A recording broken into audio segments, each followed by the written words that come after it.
Bismillahirrahmanirrahim. Assalamualaikum warahmatullahi wabarakatuh.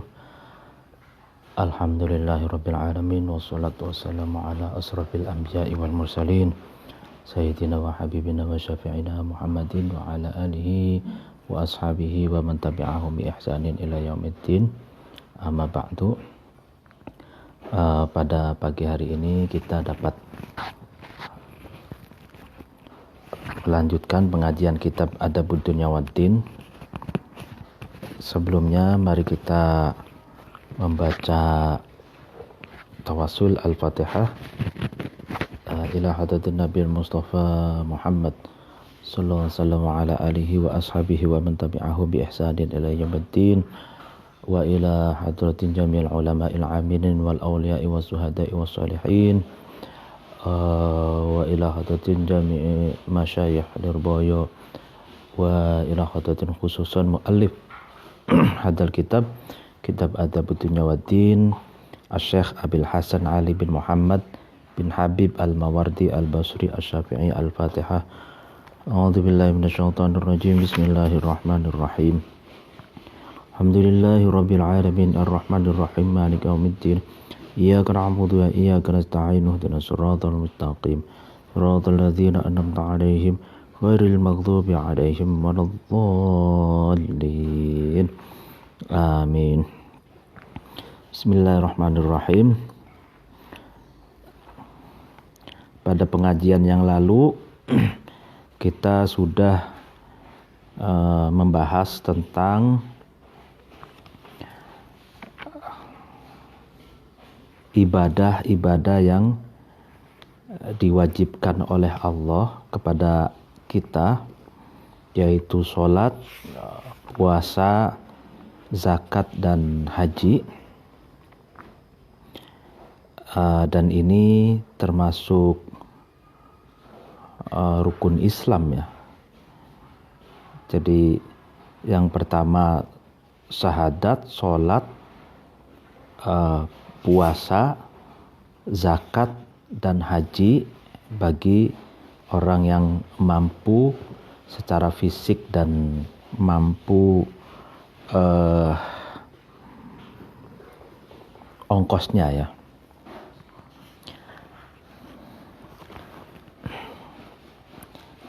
Nah, kita lanjutkan pengajian nyambung dari penjelasan yang sebelumnya.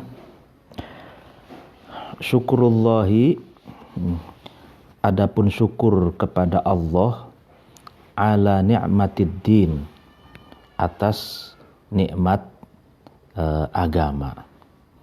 Artinya bahwa Allah itu menurunkan agama yang berisi perintah dan larangan, yang berisi nilai-nilai luhur bagi kebaikan umat manusia. Itu adalah nikmat yang harus kita syukuri.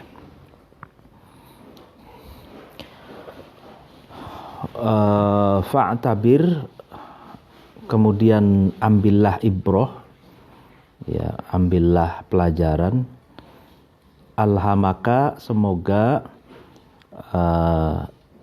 memberi ilham kepada kamu Allah asyukra, terhadap rasa syukur. Wa waffaqa, dan semoga Allah memberikan pertolongan littaqwa, kepada ketakwaan. In'amahu,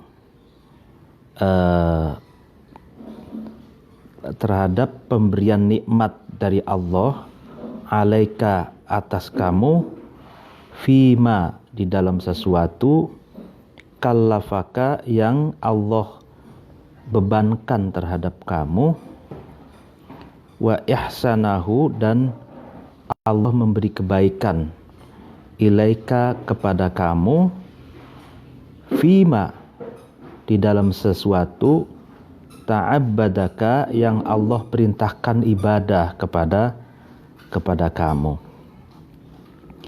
Artinya ambillah pelajaran, katanya.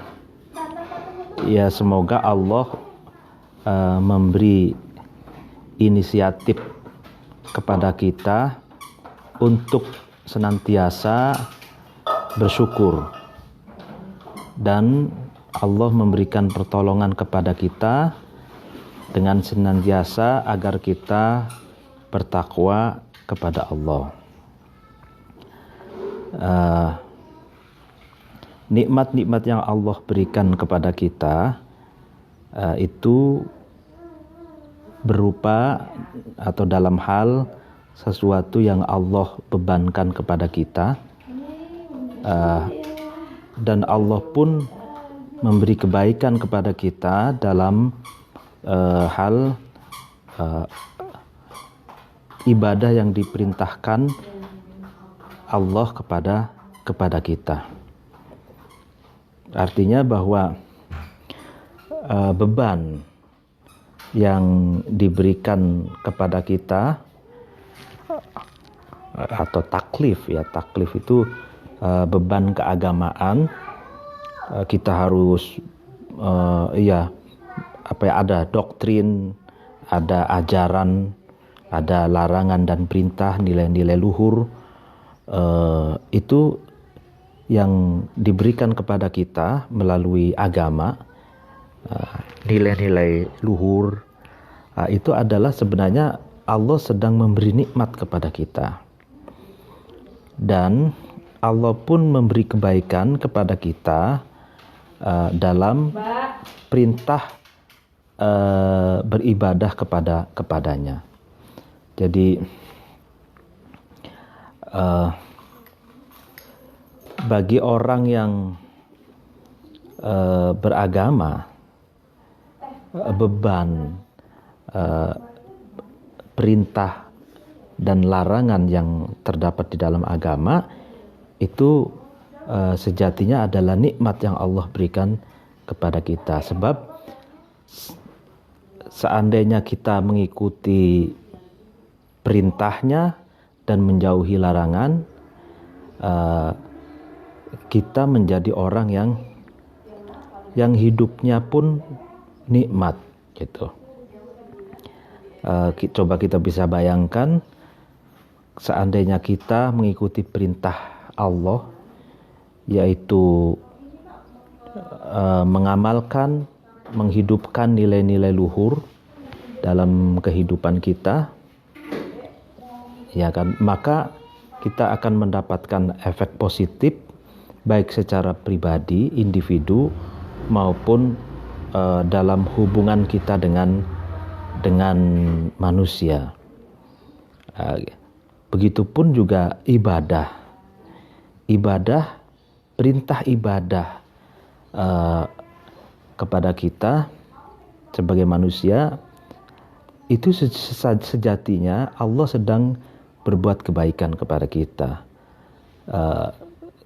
Sebab dengan ibadah berarti kita memiliki media hubungan antara kita dengan Tuhan, antara kita dengan Allah, media bermunajat, media curhat, media untuk berkontemplasi, gitu kan, meningkatkan spiritualitas kita, menajamkan spiritualitas kita, menajamkan sensitivitas hati kita. Nah, itu hikmahnya sejatinya ibadah dan beban perintah dan larangan itu sejatinya adalah kebaikan dan nikmat yang Allah berikan kepada kita, gitu. Sebab sejatinya Allah itu tidak punya kepentingan dan tidak ada efek sama sekali bagi Allah. Tapi ibadah dan taklif agama itu justru bermanfaat dan maslahatnya itu kembali kepada hambanya yang mengamalkan, gitu. Jadi perintah agama dan perintah ibadah itu bukan kepentingan Allah, tapi justru kebaikannya untuk hambanya yang mengamalkan.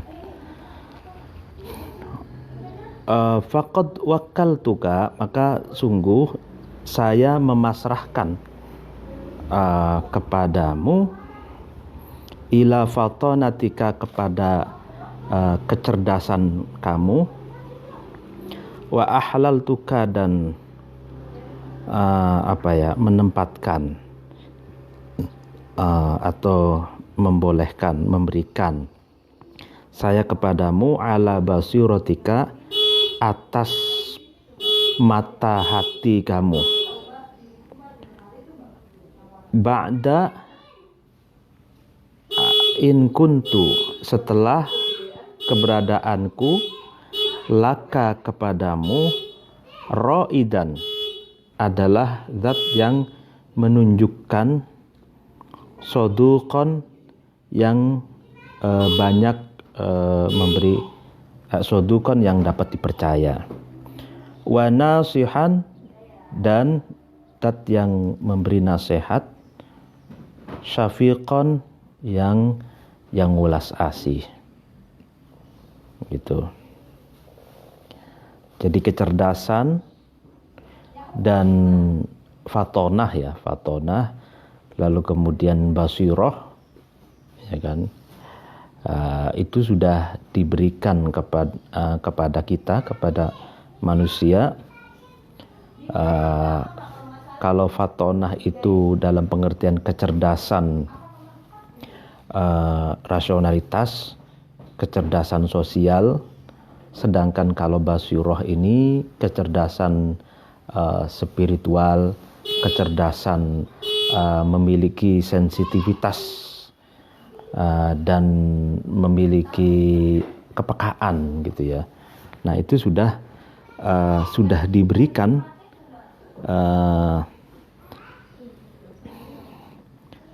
tinggal bagaimana menggunakannya, gitu.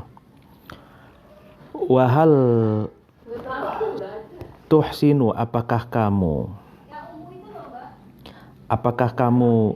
dapat memperbaiki, ya kan, nuhudon itu terhadap sifat bangkit, ya, bisyukrihi, dengan memanjatkan syukur kepada Allah, idza fa'alta, ketika kamu melakukan, ma, terhadap sesuatu, amaroka, yang Allah perintahkan kepadamu, wa taqabbalta, dan kamu menerima, ma, terhadap sesuatu, kallafaka, yang Allah bebankan terhadap kamu.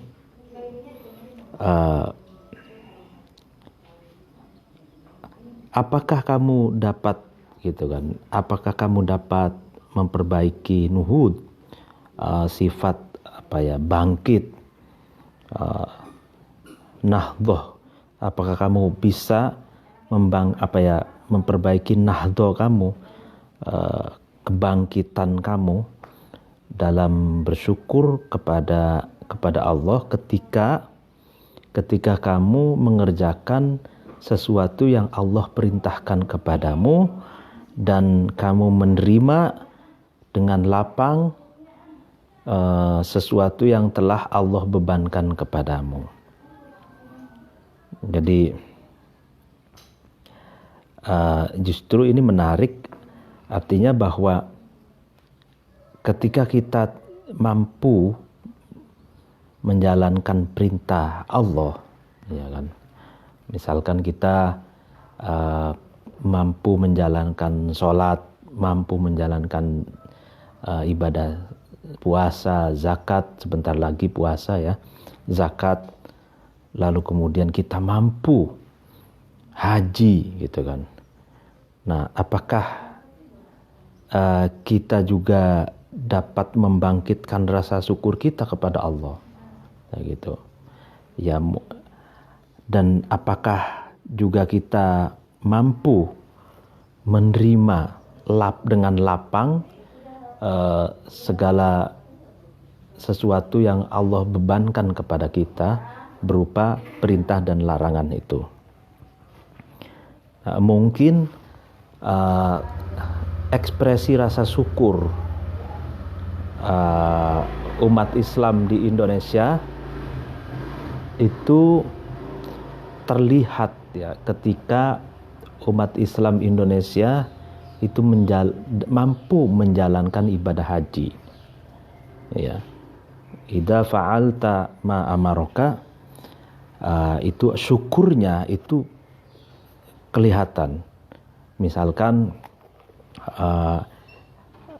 syukur itu kan bisa diartikan pertama dengan mengucapkan rasa syukur. Kedua biasanya diimplementasikan dalam konteks tradisi, ya kan? Tradisi kalau di kalangan Nahdiyin, kalau orang haji itu tasakuran, gitu kan? Tasakuran itu biasanya memanggil tetangga, memanggil ustadz, memanggil kiai untuk hadir di rumahnya, lalu kemudian suruh membaca doa untuk keselamatan bersama, untuk keselamatan dan untuk agar orang itu mendapatkan haji yang mabrur, gitu kan. Akhirnya doa bersama, setelah doa bersama lalu ya dalam bentuk bisa tahlil, bisa baca yasin gitu ya. Setelah itu makan-makan. Jadi orang yang mau berangkat haji atau setelah berangkat haji itu memberi sedekah gitu. Memberi sedekah makan. Itulah ekspresi rasa syukur. Diekspresikan dalam bentuk doa bersama, sedekah makanan. Nah, ini yang dianjurkan dan dalam kitab ini kita dianjurkan mensyukuri ketika kita mampu melaksanakan yang Allah perintahkan gitu. Nah, belakangan ada orang-orang yang menganggap bahwa syukuran itu bid'ah gitu kan. Tidak pernah dilakukan di masa Rasulullah, kan begitu. Padahal itu kan justru itu adalah anjuran. Justru itu adalah anjuran gitu kan, bahwa kita itu harus bersyukur. Ya, syukur itu kan dengan ekspresi bermacam-macam. Dengan syukuran, dengan memberikan sedekah makanan, berdoa bersama. Ya kan, kalau dalam kitab ini justru bukan bid'ah, tapi dianjurkan. Kita itu mensyukuri ketika kita mampu menjalankan yang Allah perintahkan kepada kita, diantaranya haji. Ya kan? Begitupun misalkan puasa. Kita misalkan puasa, ternyata kita mampu menjalankan puasa satu bulan penuh gitu. Atau bagi perempuan ada darurat yaitu haid gitu ya. Tapi itu kan sesuatu yang rukhsah, dispensasi dari Allah. Nah, meski demikian secara normal perempuan juga bisa menjalankan ibadah puasa. Lalu kemudian ibadah puasa ini adalah ibadah yang diperintahkan oleh Allah. Kita setelah Syawal, ya kan, Syawal kita salam-salaman, lalu kemudian ada istilahnya halal bihalal, ya kan, halal bihalal yang isinya itu silaturahim, kumpul bersama tetangga, reuni kadang gitu kan, atau bersama keluarga, tetangga, dan halal bihalal ini kalau kita terjemahkan dalam kitab ini, syukur kita kepada Allah idza fa'alta ma amaraka ini, ketika kita sudah mampu menjalankan perintah yang Allah perintahkan, yaitu berupa ibadah puasa, lalu kita mensyukurinya. Ya. Nah, ekspresi rasa syukur inilah diantaranya dengan melalui halal bihalal. Diantaranya lagi, misalkan kalau dalam tradisi beberapa daerah, diantaranya di daerah saya lihat Jawa Barat, Jawa Tengah, Jawa Timur itu ada istilahnya lebaran ketupat. Lebaran ketupat biasanya kan lebaran itu kan hari kedua setelah lebaran tuh biasanya sebagian umat Islam puasa Syawal. Setelah selesai puasa Syawal itu kemudian ada tradisi namanya lebaran ketupat. Pokoknya lebaran ketupat, masak, umat Islam itu masak ketupat, lalu ditambah dengan menu-menu tradisional yang sangat nikmat. Misalkan kalau di Cirebon ada sambal gorengnya, ada menu-menu yang lain. Lalu kemudian itu dihidangkan ketika ada tamu bersilaturahim, hidangannya misalkan dengan ketupat, atau kita kirim ketupat itu ke tetangga-tetangga kita, ke keluarga kita. Nah, itu adalah ekspresi rasa syukur. Jadi ulama kita ini di Indonesia punya kreativitas gitu kan, dalam mengekspresikan rasa syukur kepada Allah dalam bingkai tradisi dan budaya. Itu sangat, dan itu bukan bid'ah, malah justru itu adalah sesuatu yang dianjurkan gitu di dalam kitab ini gitu. Menunjukkan bahwa kita syukur, kita mampu mengerjakan apa yang Allah perintahkan gitu. Nah, lalu kemudian ditangkap oleh ulama kita yang memiliki lokal genius ya. Jadi memiliki kecerdasan lokalitas, lalu kemudian memiliki local wisdom, memiliki kearifan lokal, sehingga rasa syukur itu diekspresikan melalui tradisi dan budaya. Substansinya adalah bersyukur kepada Allah, dan itu adalah perintah, bukan bid'ah gitu. Innahu, sesungguhnya Allah, la yalika, yang Allah tidak memberikan kepadamu nikmatan kepada nikmat, terhadap nikmat, yujibu, yang mewajibkan nikmat itu, asyukro, terhadap rasa syukur, terhadap syukur, illa wasolaha, kecuali Allah menyampaikan terhadap nikmat itu qabla syukri, sebelum qabla syukri, sebelum mensyukuri sesuatu, salafa, yang terdahulu, binikmatin, dengan nikmat, tujibu, yang mewajibkan nikmat itu, asyukro, terhadap syukur, fil mu'tanifi, di dalam dalam pertama kali, ya, dalam pertama kalinya. Maksudnya gini, Allah itu tidak memberikan nikmat kepada kamu yang harus kamu syukuri, kecuali Allah itu memberikan nikmat sebelum kita mensyukuri nikmat-nikmat yang diberikan sebelumnya.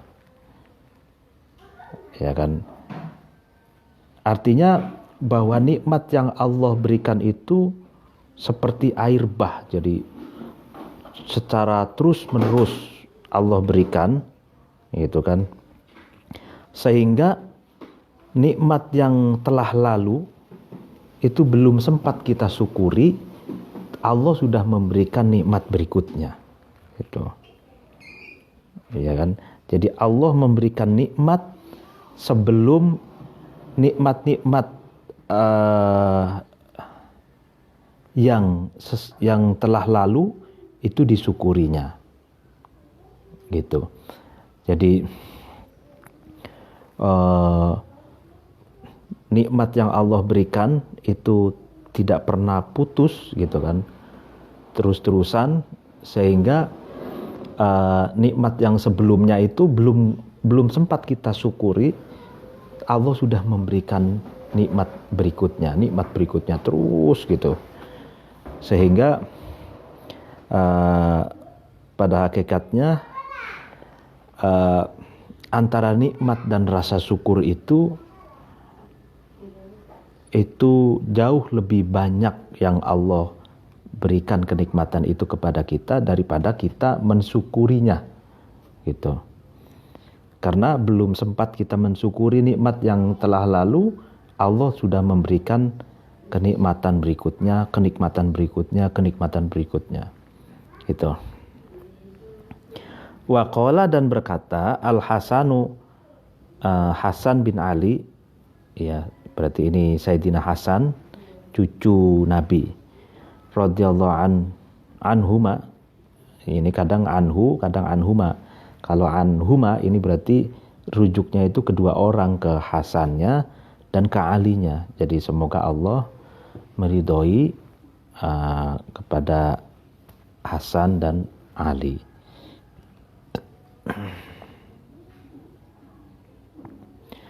Ni'amullahi, ya, adapun nikmat-nikmat Allah, aktsara, itu lebih banyak katanya, min antustaro, daripada nikmat-nikmat yang dibeli. Illa ma, kecuali sesuatu, a'ana, maksudnya nikmat, a'ana yang Allah memberi pertolongan, alaihi, atas sesuatu itu. Wa dzunubu ibni Adam, adapun dosa-dosanya anak Adam, aktsaru, itu lebih banyak, min antughfaro, daripada dzunub yang dimaafkan. Illama, kecuali sesuatu, afa, yang Allah maafkan, anhu, dari ma. Ya kan, jadi nikmat Allah itu jauh lebih banyak, sedangkan dosa anak Adam, maksudnya manusia, itu jauh lebih banyak daripada dosa-dosa yang dimaafkan, atau dosa-dosa yang diberi ampunan, ya kecuali dosa-dosa yang Allah ampuni, gitu. Ya, jadi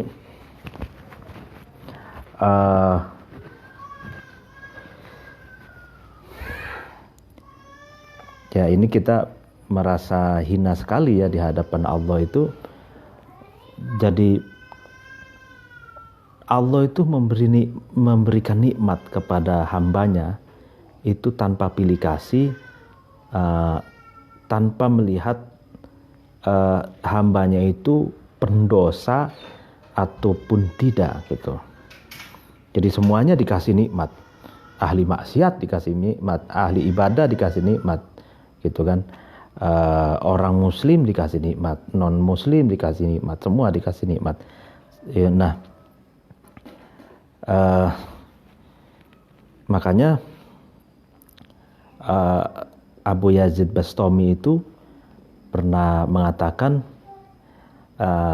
aku telah salah sangka, katanya. Saya kira saya mencintai Allah itu dengan tujuan agar Allah mencintaiku. Tapi ternyata sebelum aku mencintai Allah, Allah itu terlebih dahulu sudah mencintaiku. Jadi aku telah salah sangka, ya, aku kira, katanya, ketika aku mendekat kepada Allah, Allah akan menyambutku dengan hangat. Tapi kenyataannya sebelum aku mendekat kepada Allah, Allah sudah lebih dulu dekat kepada kita, ya kan? Jadi artinya bahwa cinta Allah kepada makhluknya dengan memberikan nikmat, itu bukan karena hambanya mencintai Allah. Jadi, tapi karena betul-betul Allah itu mencintai tanpa pamrih gitu. Artinya bukan berarti ya ini kalau kata-kata Abu Yazid Bastami itu bukan berarti kalau kita mencintai Allah lalu kemudian Allah baru mencintai kita gitu. Intinya dengan tanda kutip baru mencintai kita, enggak. Tapi sebelum kita mencintai Allah, Allah itu sudah mencintai kita. Gitu. Nah, buktinya apa? Buktinya memberi kenikmatan, kehidupan, nafas, gitu kan. Nah, adapun kita mencintai atau tidak mencintai, Allah tetap mencintai kita. Itu sebagai hamba ciptaannya, kreasi yang paling indah gitu ya. Fi ahsani taqwim. Manusia itu kan makhluk produk Allah yang paling canggih gitu, yang paling hebat gitu. Sehingga ya kan dalam hadis qudsi itu khalaqtul khalqa li ta'rifuni. Jadi saya menciptakan makhluk itu agar diriku dikenal. Jadi dengan bukti kita diciptakan oleh Allah saja itu adalah bukti Allah itu mencintai. Gitu. Nah, lalu kemudian kepentingan siapa kita mencintai Allah itu? Ya kepentingan kita, bukan kepentingan Allah. Jadi dengan kita mencintai Allah, nah kita semakin dekat, semakin bertakwa, dan kita akan mendapatkan nikmat, bukan hanya nikmat di dunia, tapi juga nikmat di akhirat, dan kita mendapatkan reward yaitu sorga gitu. Wa ansatu, lalu kemudian saya mendendangkan syair li Mansur bin Ismail, bagi Mansur bin Ismail al-faqih, seorang alim fikih, al-Masri, kebangsaan Mesir, rahimahu, semoga memberikan rahmat kepada Mansur, Allah Ta'ala maha luhur Allah. Mansur bin Ismail ini termasuk ulama faqih bermadhab Syafi'i yang wafat pada tahun 306 Hijriah di Mesir. Jadi di Mesir itu ketika saya di sana itu ada kuburan Imam Syafi'i, sehingga madhab Syafi'i di Mesir itu sangat kuat. Qaul jadidnya itu di Mesir. Kalau qaul qadimnya itu kan di Baghdad ya, di Baghdad. Nah, salah satu murid kesayangan Imam Syafi'i yang ada di sampingnya kuburannya Imam Syafi'i itu ada kuburan Zakaria Al-Ansori. Zakaria Al-Ansori itu adalah pengarang kitab Fathul Wahab. Fathul Wahab. Dan ternyata Zakaria Al-Ansori juga adalah seorang sufi yang mensarahi Ar-Risalah Qusairiyah. Saya punya itu 4 jilid. Bagus sekali sarahnya. Jadi Zakaria Al-Ansori itu selain faqih juga sufi gitu. Nah, Al-Mansur bin Ismail ini juga adalah ashab santrinya Imam Syafi'i yang wafat 306 Hijriah. Nah, apa yang didendangkan syukrul ilahi, syukrul ilahi, syukur kepada Tuhan. Ni'matun adalah kenikmatan. Mujibatun yang niscaya, yang diwajibkan li syukrihi, kepada syukur terhadap Allah. Artinya bahwa syukur kepada Tuhan, syukur kepada Allah itu selain sebagai kewajiban juga kenikmatan itu. Jadi kita mensyukuri nikmat gitu kan yang Allah berikan kepada kita, dan mensyukuri itu nikmat gitu. Jadi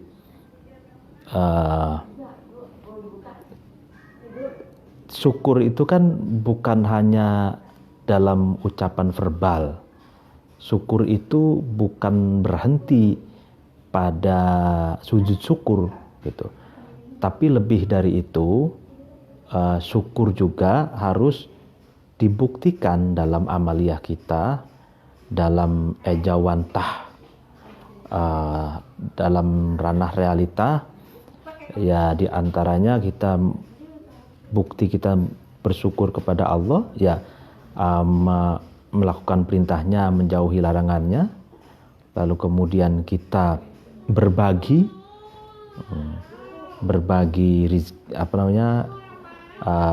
menyantuni fakir miskin, misalkan berbagi makanan misalkan gitu. Jadi syukur tuh ya dalam perilaku gitu, bukan saja berhenti pada pernyataan verbal atau sujud syukur, tapi dalam laku kita itu sebagai orang yang mensyukuri gitu. Nah, karena itu syukur itu juga nikmat gitu. Kita dengan living values, ya, dengan menghidupkan nilai-nilai luhur, menghidupkan nilai-nilai yang disyariatkan oleh Allah, itu ya misalkan sabar, menjauhi sikap takabur, qanaah, menerima realitas gitu kan. Lalu kemudian hidup penuh kasih sayang, menjalin tali silaturahim, itu bukti bahwa kita mensyukuri gitu. Fakaifa, maka bagaimana katanya, syukurku birrohu terhadap kebaikan Allah, wasyukruhu sedangkan syukur terhadap Allah, min birrihi itu bagian dari kebaikannya Allah. Artinya kita bersyukur kepada kebaikan dan nikmat yang Allah berikan, ya kan? Dan kita bersyukur kepada Allah pun itu adalah bagian dari kebaikan Allah, gitu loh. Ya, karena pengertian syukurnya itu pertama ya kita verbal, alhamdulillah gitu kan, Alhamdulillah itu kan ucapan rasa syukur kita.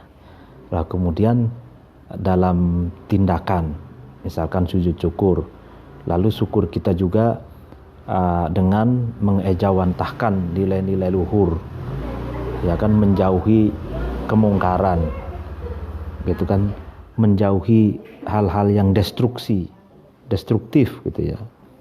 Nah itu syukur.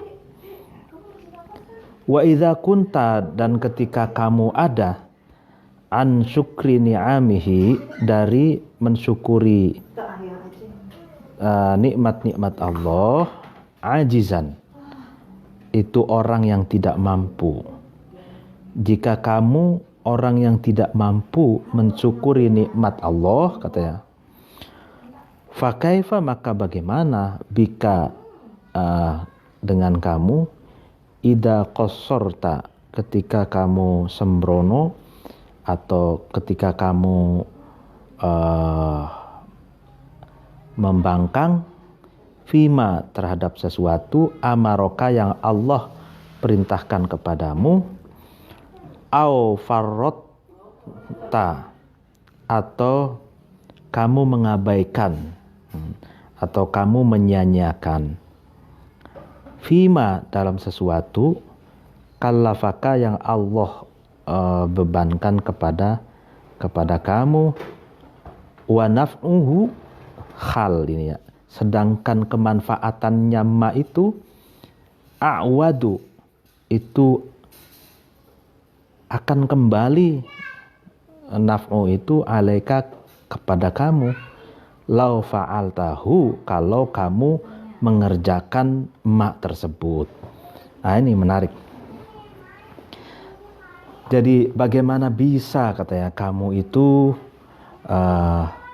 sembrono, sembarangan terhadap berbagai sesuatu yang Allah perintahkan kepadamu, atau bagaimana bisa kamu itu mengabaikan atau menyia-nyiakan sesuatu yang Allah taklif atau yang Allah bebankan kepadamu, sementara manfaatnya itu sejatinya akan kembali kepada kamu ketika kamu mengerjakannya.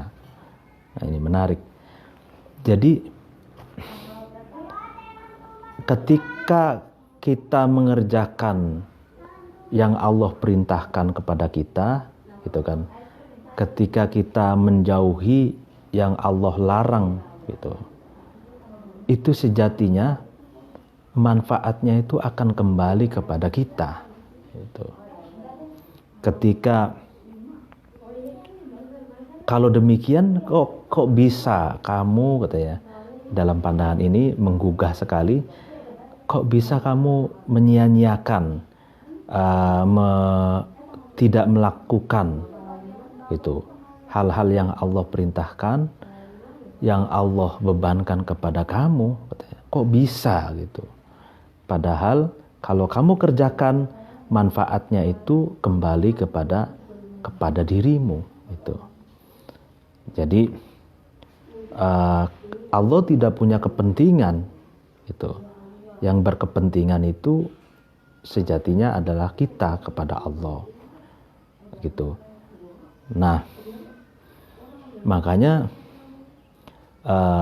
pandangan ini selaras dengan pandangannya Gus Dur pada waktu tahun 80-an, Tuhan tidak perlu dibela itu.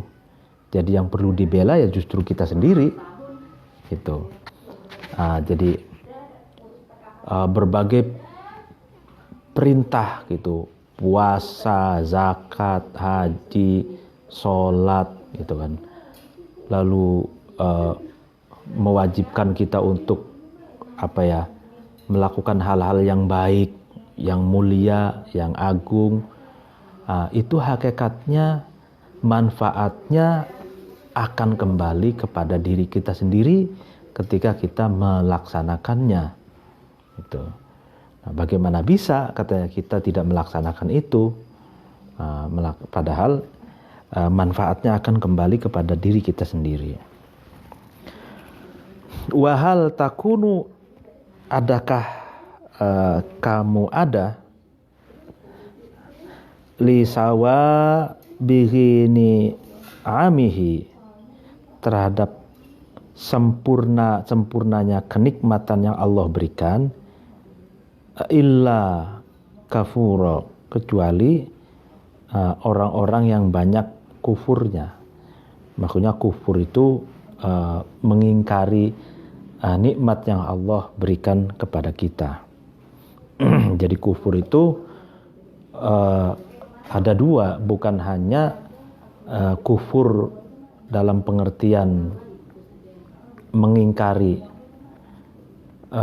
keberadaan Allah, atau kufur dalam pengertian musyrik, bukan, tapi juga kufur nikmat gitu.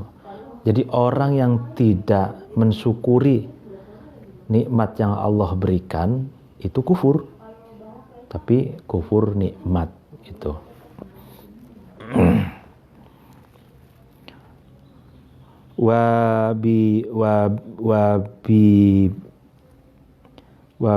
Badaihi, dan dengan pembukaan atau permulaan yang Allah berikan al-uqula, terhadap akal-akal, illa mazjuro,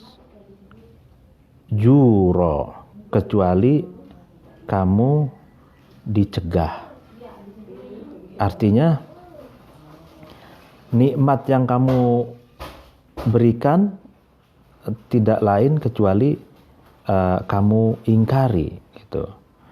Dan akal yang kamu berikan, yang Allah berikan kepada kamu, jadi gini, apakah nikmat yang kamu berikan itu kamu tidak mensyukurinya, kecuali justru kamu menjadi orang yang mengingkari nikmat itu. Dan apakah gitu kan, dengan akal yang Allah berikan kepada kamu itu justru tidak kamu gunakan akal itu, kecuali justru kamu mencegahnya untuk menggunakannya. Maksudnya gini, jadi akal itu kan Allah berikan kepada kita untuk digunakan, gitu kan. Jadi akal itu seperti pisau. Kalau pisau itu kan kalau tidak digunakan akan tumpul karena berkarat. Itu berkarat lalu kemudian nanti tumpul. Begitu juga akal itu kalau tidak digunakan maka tumpul gitu. Nah, akal tidak digunakan itu bukan dalam pengertian akal itu diam, tapi ketika akal itu tidak digunakan untuk menganalisa sesuatu, menganalisa berita, menganalisa informasi gitu. Akal itu diam gitu. Lalu kemudian membiarkan informasi-informasi yang tidak valid, informasi hoax, informasi fitnah itu dikonsumsi dengan masif tanpa difilter, tanpa dianalisa. Nah itu namanya akal yang tidak digunakan gitu.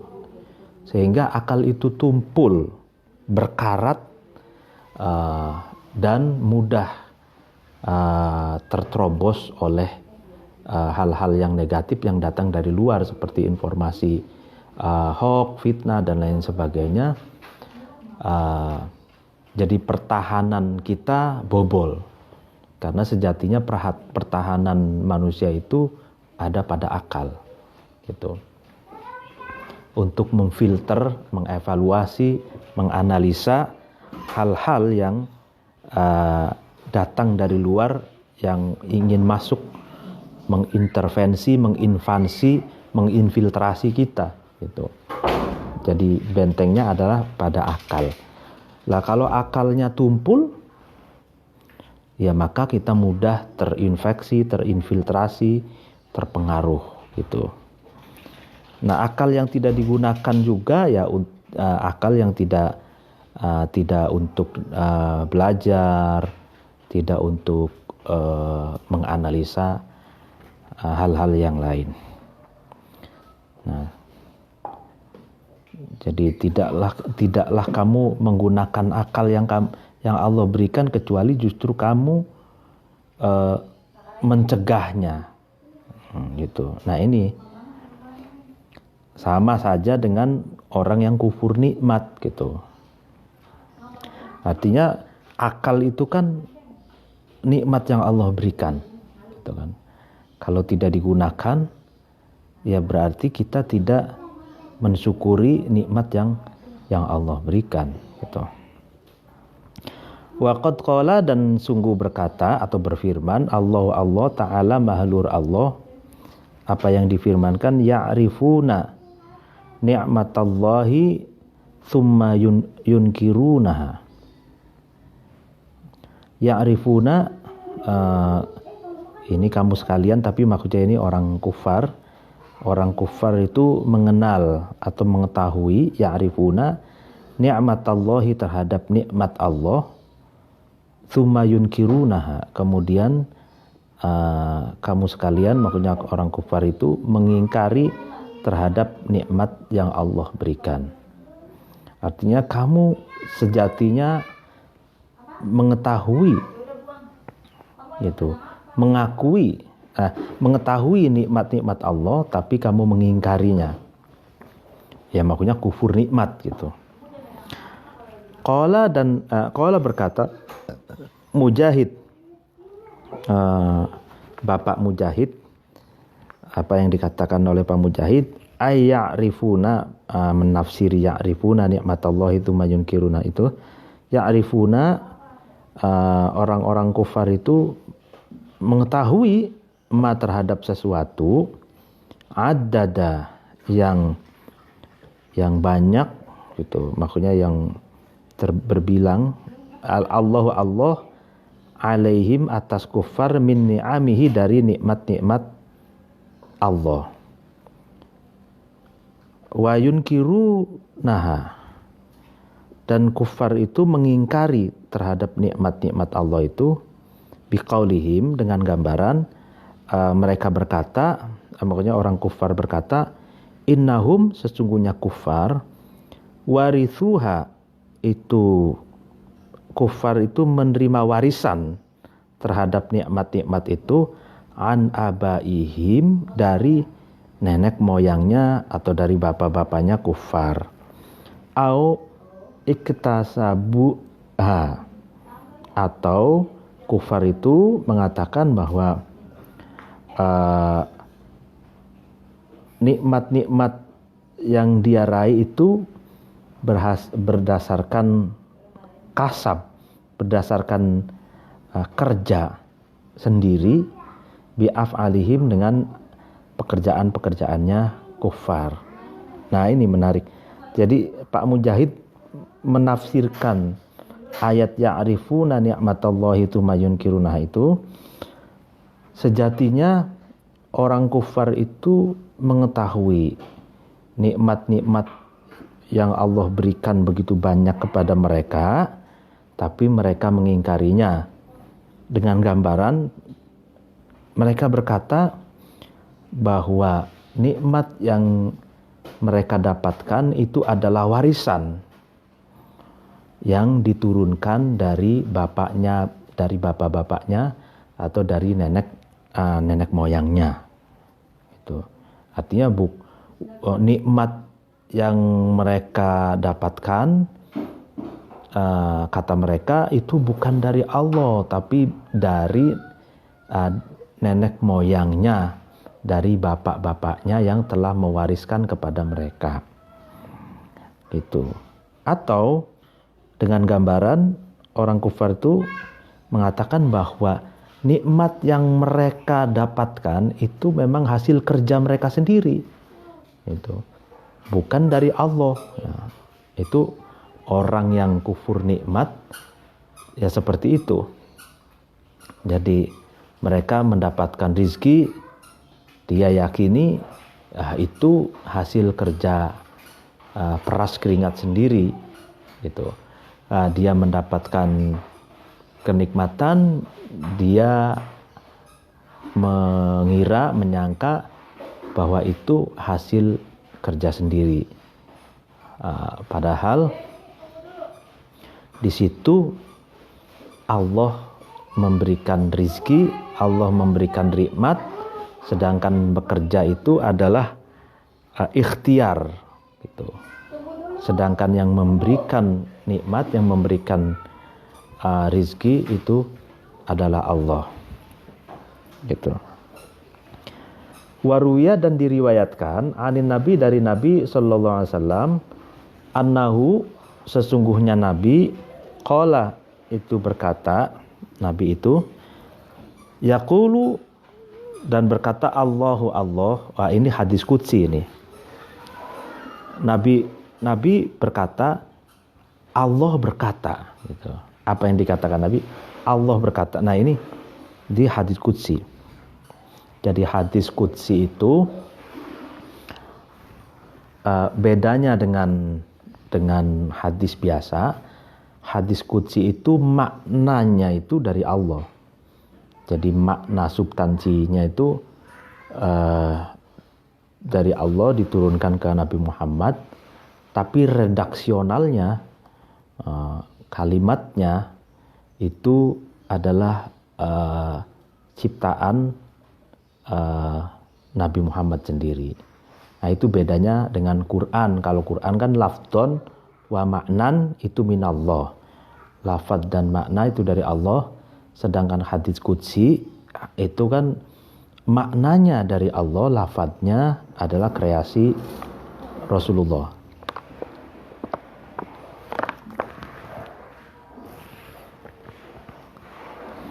Nah, sedangkan hadis biasa itu ya lafdun wa maknan itu dari Allah, dari Rasulullah. Apa yang dikatakan Allah? Ya ibnu Adam, wahai anak cucu Adam, wahai manusia. Ma ansoftani,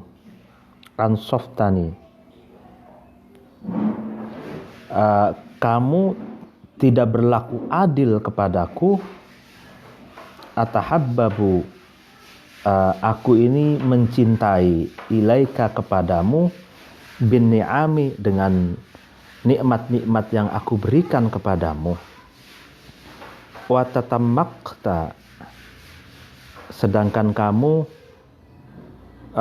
membikin marah gitu, ilayya, kepadaku, bil ma'asi, dengan perbuatan maksiat. Nah, ini menarik sekali.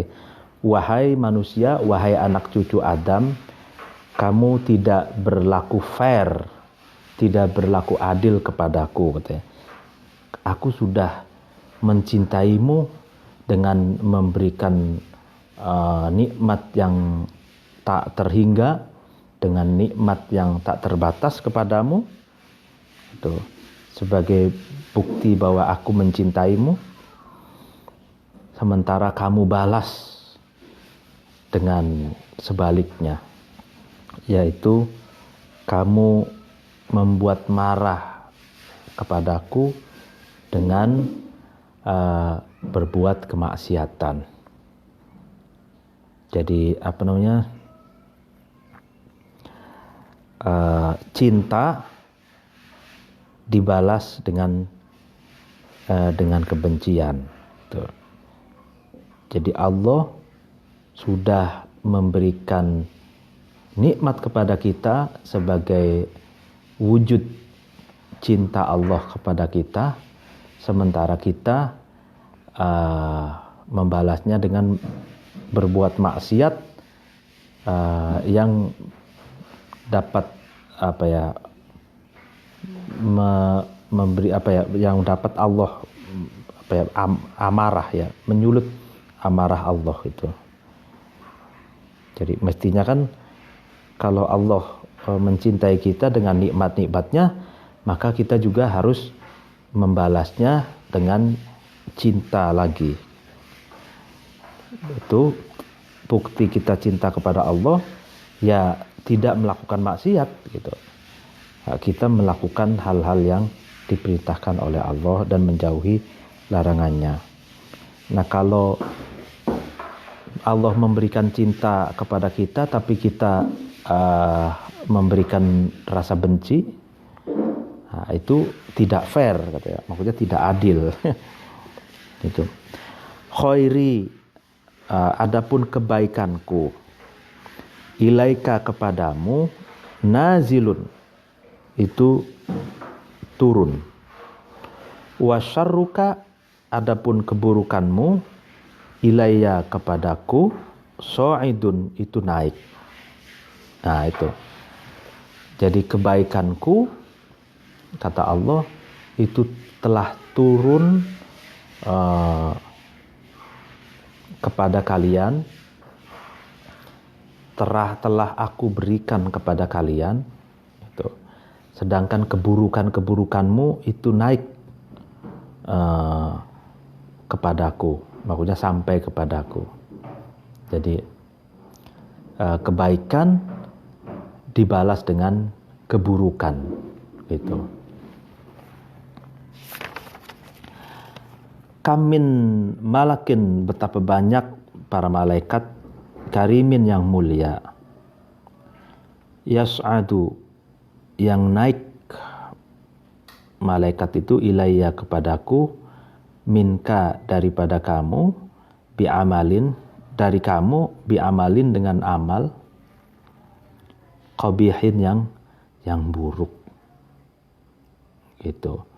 Jadi berapa banyak malaikat-malaikat itu naik melaporkan kepadaku tentang amal-amal burukmu, maksudnya buruk manusia, gitu. Nah, ini artinya ya tidak fair, katanya. Aku sudah mencintaimu sementara kamu membenciku. Aku sudah memberi kebaikan sementara kamu balas dengan keburukan, gitu.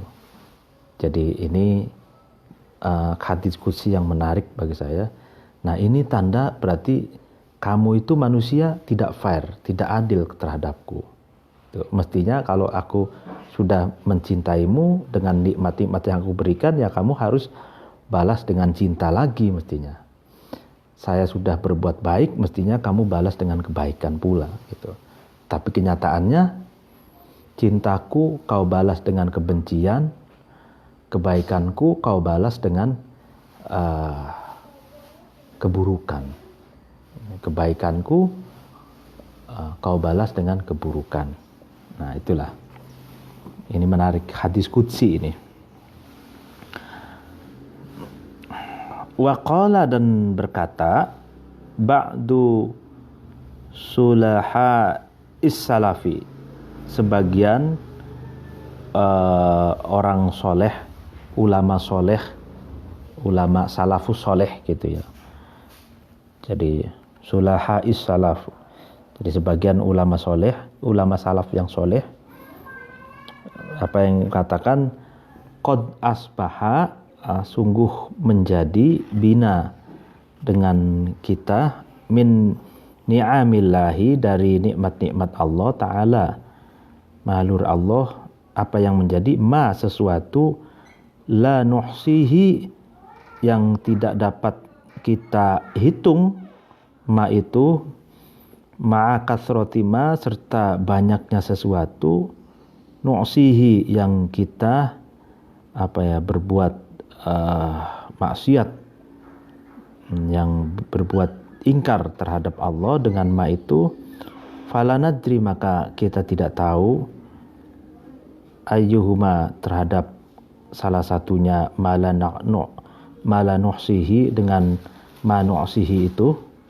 mala nuhsihi, dengan ma nuhsihi itu, naskuru, syukur kita, ajamilu ma, apakah sebaik-baiknya sesuatu, yang suruh, yang Allah yang Allah gelar, am qabiha ma, atau seburuk-buruknya sesuatu, yasturu, yang Allah tutupi, ma itu. Nah, ini salafus soleh itu mengatakan nikmat-nikmat yang Allah gitu ya, nikmat-nikmat Allah itu tidak bisa kita hitung, ya kan? Nikmat-nikmat yang Allah berikan kepada kita itu kita tidak bisa menghitungnya, tapi pada saat yang bersamaan betapa banyak kemaksiatan yang kita lakukan. Jadi pada satu waktu Allah memberikan nikmat begitu banyak kepada kita, pada waktu bersamaan kita itu betapa banyak bermaksiat kepada Allah. Tuh. Maka dari itu saya tidak tahu, katanya gitu, apakah saya ini termasuk orang yang bersyukur atau tidak, katanya, di persimpangan jalan ini. Artinya manusia yang di satu sisi terus diberi nikmat yang tanpa batas, unlimited, nikmat unlimited dari Allah, tapi pada saat yang bersamaan kita umat manusia itu banyak bermaksiat, gitu. Nah, apakah kita termasuk orang yang bersyukur dalam persimpangan jalan ini? Ya, kita tidak tahu, katanya gitu. Apakah ini satu kebaikan yang Allah gelar ataukah keburukan yang Allah tutupi? Nah, ini pertanyaan yang menohok. Artinya kok bisa kan gitu pertanyaannya, kok bisa kita selalu mengecewakan Allah dengan perbuatan yang buruk, maksiat gitu, tapi kok pada saat yang sama Allah itu tidak kapok-kapoknya memberi nikmat kepada kita dengan nikmat yang unlimited gitu. Apakah ini sebetulnya Allah menutupi keburukan yang kita lakukan, ataukah memang ini sesuatu yang Allah gelar dengan begitu saja untuk hambanya? Ya, makanya kan kalau Allahumma astur uyubana kan gitu, ada doa, ya Allah tutupilah aib-aib kita gitu kan ya. Fahakun, ini adalah satu hak alaman atas seseorang arafa yang tahu man itu mauqi'an nikmati terhadap pemberian nikmat. Hak itu apa? Ayak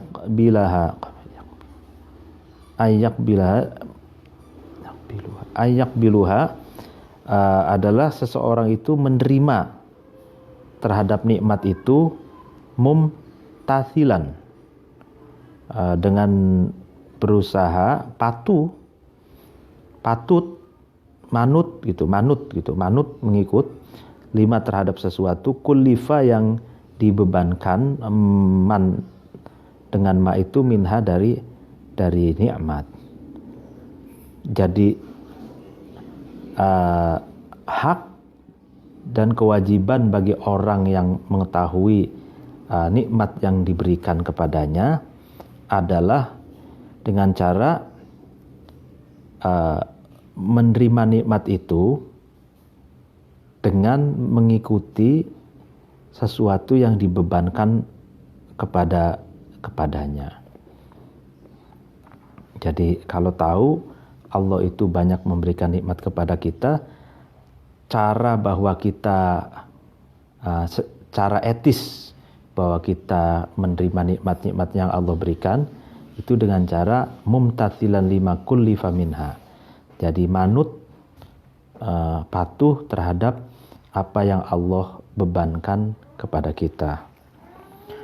Wa qabuluha, adapun menerima nikmat, yakunu ada, qabul itu biadaiha, itu dengan mendatangi nikmat tersebut.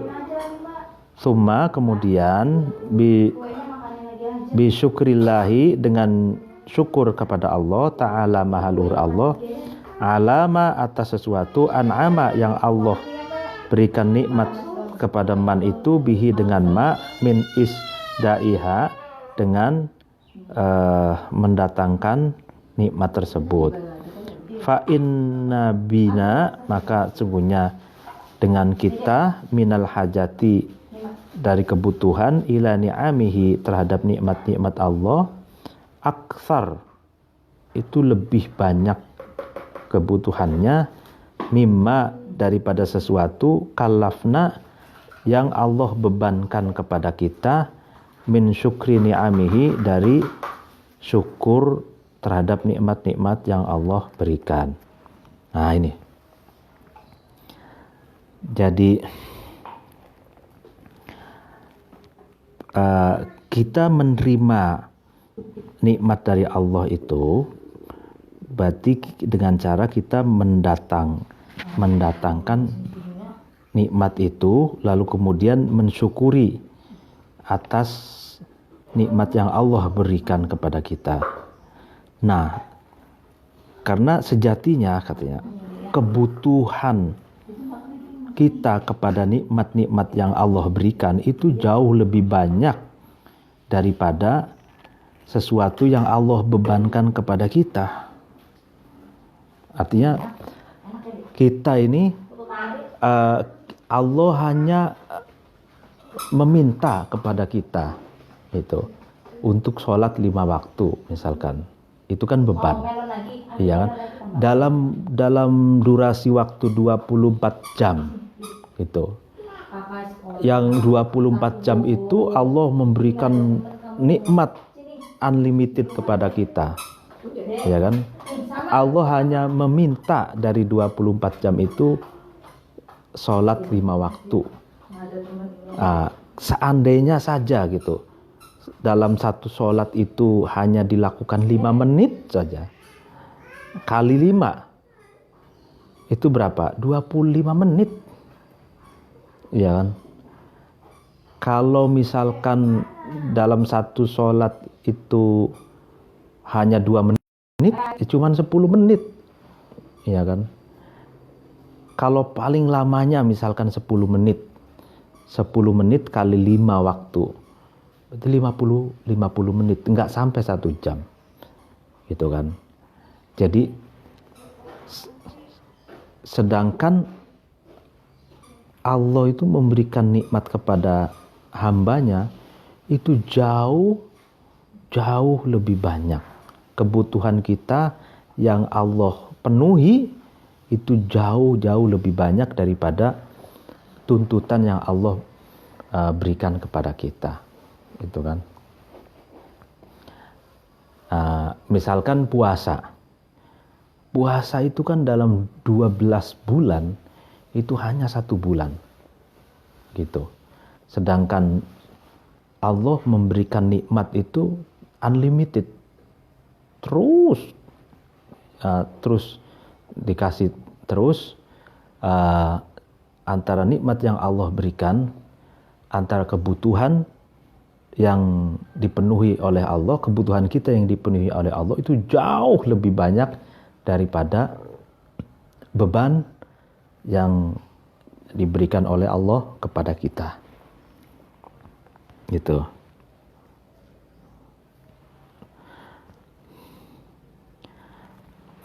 Fa inna nahnu, maka sesungguhnya kita, adaina, itu kita mendatangi haqqon nikmati, terhadap haknya nikmat, fit taklifi, dalam beban-beban yang Allah berikan kepada kita. Tafaddola, maka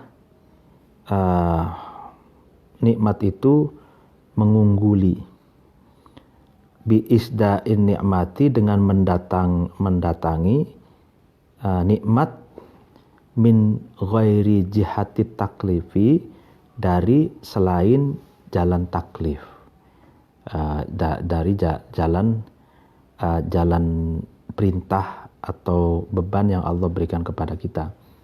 Jadi gini, maksudnya bahwa nikmat itu ada 2. Nikmat, hak nikmat ketika kita menjalankan perintah yang Allah bebankan kepada kita, Itu. Dan nikmat yang di luar taklif, di luar yang Allah bebankan kepada kita. Itu kan.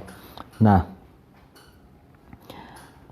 ketika kita merasakan nikmat, gitu kan, dalam menjalankan taklif, dalam menjalankan beban yang dibebankan kepada kita oleh Allah, ya kan, misalkan kita merasa nikmat menjalankan puasa, merasa nikmat menjalankan zakat, merasa nikmat menjalankan haji, merasa nikmat menjalankan sholat gitu, ya kan, maka itu lebih utama katanya, jika dibandingkan kita mendapatkan nikmat dari selain taklif, yaitu nikmat-nikmat yang ya berupa pemenuhan terhadap kebutuhan kita itu. Falazimat, maka tetap an-ni'matani, kedua nikmat itu. Jadi kita dituntut untuk mensyukuri kedua nikmat itu. Yang pertama, mensyukuri nikmat dalam hal taklif. Jadi Allah memberikan beban ibadah kepada kita, doktrin, ajaran agama, tuntunan, nilai-nilai baik, itu adalah nikmat tersendiri. Itu yang harus kita syukuri, gitu. Yang kedua, nikmat pemenuhan kebutuhan yang kita butuhkan, yang Allah penuhi, gitu. Pemberian Allah kepada kita itu yang tanpa batas ini, ya kehidupan, nafas, lalu kita punya keluarga, handai tolan, teman, sahabat, ya itu, lalu kehidupan yang baik gitu. Nah, itu nikmat. Yaitu dua nikmat itu harus kita syukuri. Nah, waman adapun seseorang lazimathu, itu lazim atau tetap terhadap man itu an-ni'matani, kedua kenikmatan, faqad utiya, maka sungguh seseorang itu diberi haddud dunya, terhadap bagian dunia, wal akhirah, dan bagian akhirat. Wahada, adapun inilah man, huwa, yaitu man as-sa'idu, orang yang bahagia, alal itlaqi, secara mutlak.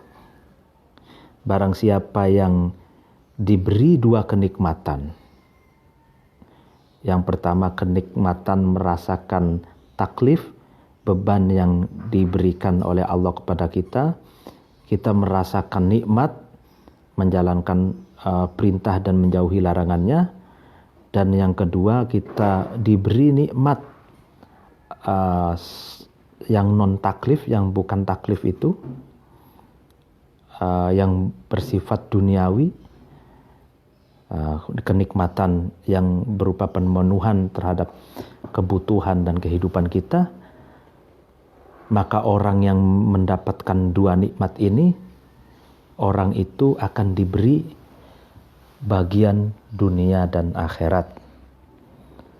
Dan orang inilah orang yang paling bahagia, gitu. Jadi dia mendapatkan nikmat dunia dan nikmat akhirat. Gitu.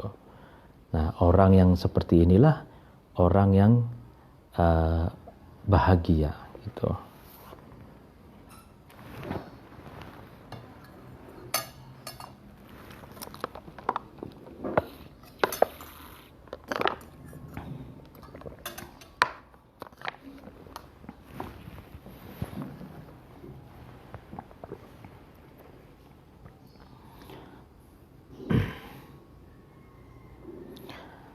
Wa in qassorna, dan ketika kita mengabaikan atau mengurangi fi adaima, dalam mendatangi sesuatu, kullifna, yang dibebankan kepada kita sesuatu itu, min syukrihi, dari mensyukuri emak itu, qassara, maka akan mengurangi, akan anna, dari kita, ma, sesuatu, la taklifa, yang tidak tertaklif, yang tidak terbebani, tidak berupa beban sama sekali, fihi, dalam ma, min ni'matihi, dari nikmat Allah.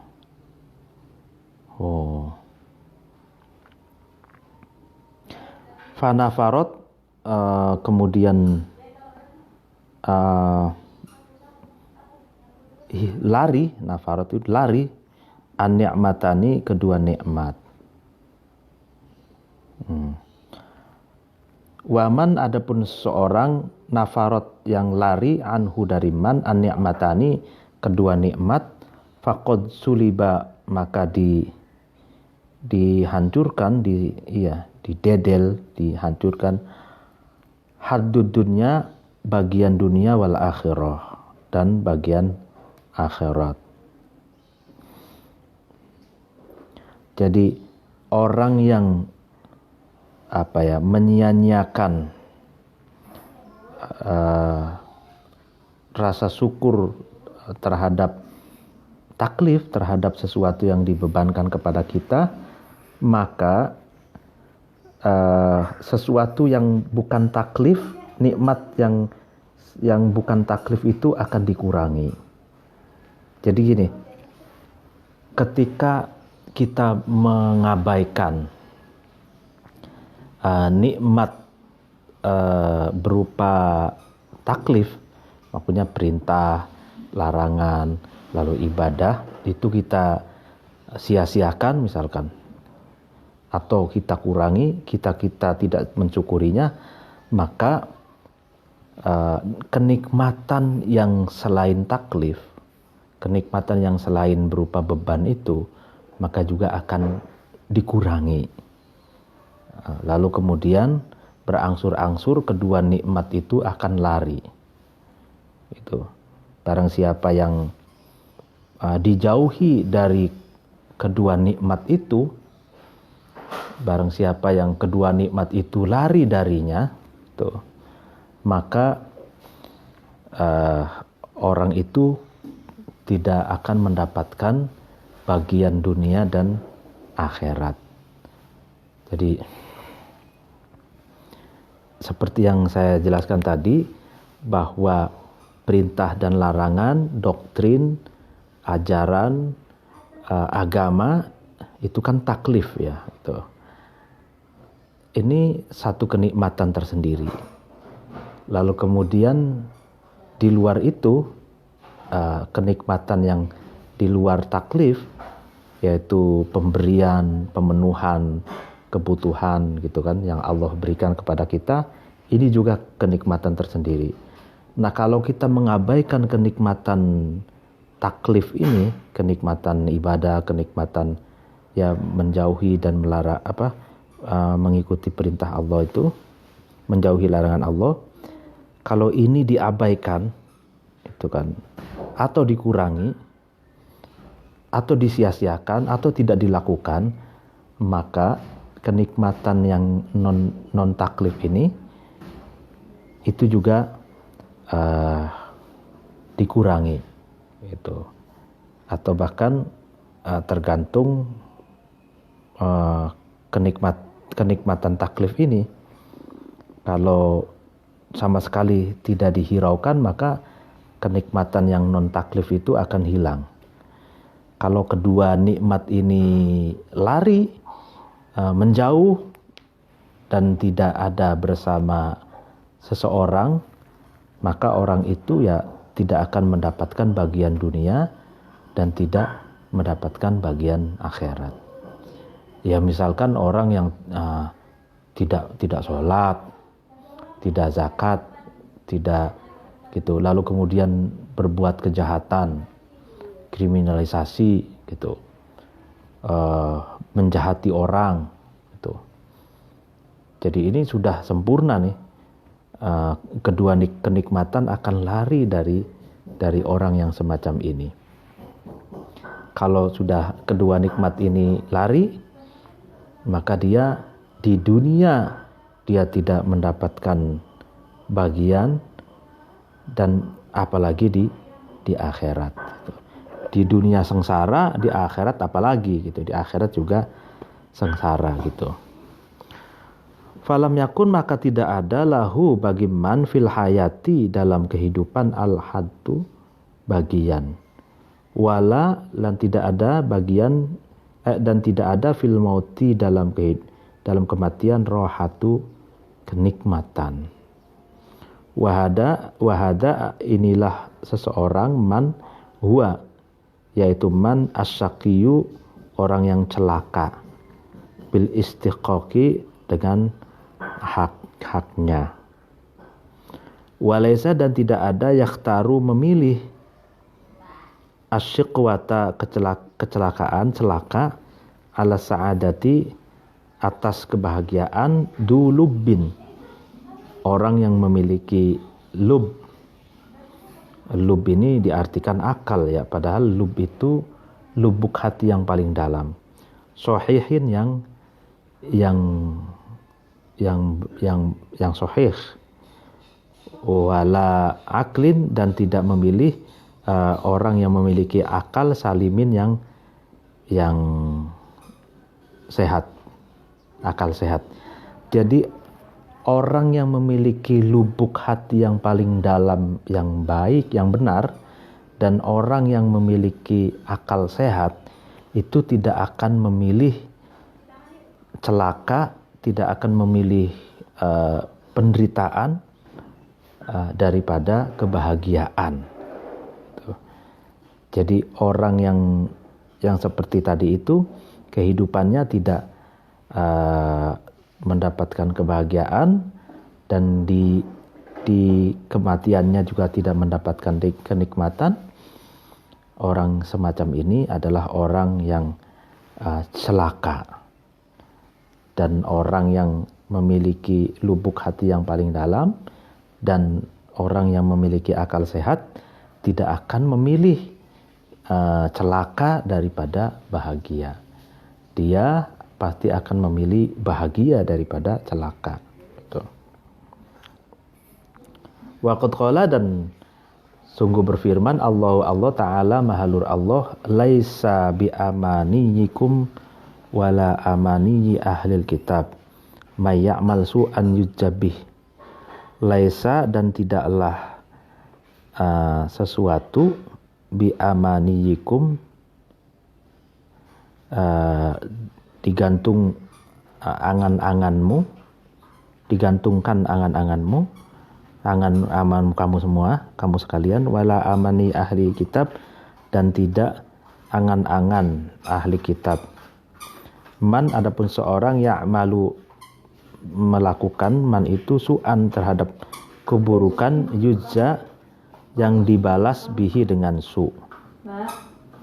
Ya, artinya orang yang beramal buruk, maka dia akan dibalas dengan keburukan. Artinya baik ahli kitab maupun kamu sekalian. Maksudnya kamu sekalian itu umat Islam. Jadi umat Islam ataupun ahli kitab gitu. Itu siapapun yang melakukan keburukan, maka dia akan mendapatkan balasan keburukan lagi gitu. Keburukan dibalas atau mendapatkan balasan dengan keburukan. Warwa, dan meriwayatkan Al-A'mas, Pak A'mas, an Muslim, dari Muslim, qala, berkata A'mas, Muslim, qala, berkata Abu Bakar As-Siddiq, Abu Bakar Siddiq radhiyallahu anhu, semoga Allah memberikan ridho kepada Abu Bakar Siddiq. Nah, ya Rasulullah, wahai Rasulullah, ma, adapun apa, asyaddu, itu lebih kuat, lebih memberatkan, Ma itu hadil ayat, terhadap inilah ayat, may ya'mal su'an yujabih. Ya kan? Apa yang lebih memberatkan terhadap ayat ini yang berbunyi, barang siapa yang melakukan keburukan maka orang itu akan dibalas dengan keburukan lagi. Faqala, kemudian Rasulullah menjawab, ya Aba Bakrin, wahai Abu Bakar, innal musibata, sesungguhnya musibah, ya kan, celaka, fid dunya, di dalam dunia, jazaun, adalah balasan. Oh. Jadi balasan itu bukan hanya kelak nanti di akhirat, tapi juga di dunia gitu. Di antaranya musibah itu. Wa ikhtalafa, dan terjadi perbedaan pendapat, al-mufassiruna, sebentar, ahli tafsir, sebentar, fi ta'wili qaulihi, dalam menafsirkan firman Allah Ta'ala, mahlur Allah, sanu'adzibuhum, Allah berfirman, kami atau saya akan memberi azab, siksa terhadap munafikin, marrotaini, dengan 2 kali. Faqala, kemudian berkata ba'duhum, sebagian ulama, akhadul adabaini, salah satu 2 adab itu, al-fadihatu, adalah keburukan, fid dunya, di dalam dunia. Watsani, adapun adab yang kedua, adabul qabri, nanti adab di kuburan. Waqala, dan berkata Abdurrahman bin Zubaid, apa yang dikatakan ahadul adabaini, salah satu dari kedua adab adalah masoibuhum, belahi atau musibah terhadap munafikin, fi dunya, di dalam dunia, fi amwalihim, di dalam hartanya munafikin, wa auladihim, dan anak-anaknya munafikin. Wasani, adab yang kedua, adabul akhirah, adalah siksa akhirat, finnari, di dalam neraka. Jadi adab itu ada 2, siksa itu, balasan di dunia, balasan di akhirat. Kalau kita berbuat baik, maka dibalas dengan kebaikan di dunia dan pahala di akhirat. Jadi azab itu marrotain, jadi siksa di dunia dan siksa di akhirat. Makanya Rasulullah mengatakan, in syarron fasyarrun, in khairon fakhairun. Jika seseorang berbuat baik, maka dia akan dibalas dengan kebaikan di dunia dan di akhirat. Gitu. Nah, kebaikan yang kita tanam di dunia, efeknya positif bagi kita, bagi pergaulan. Jadi kita baik kepada orang, maka orang pun akan baik kepada kita. Sebaliknya, kalau kita menjahati atau jahat terhadap orang, maka orang lain pun suatu saat akan berbuat buruk dan menjahati kita. Dan itulah azab di dunia. Itu. Demikian pengajian pada pagi menjelang siang kali ini. Kalau ada kesalahan mohon dimaafkan. Wallahul muwaffiq ila aqwamit thoriq. Wassalamualaikum warahmatullahi wabarakatuh.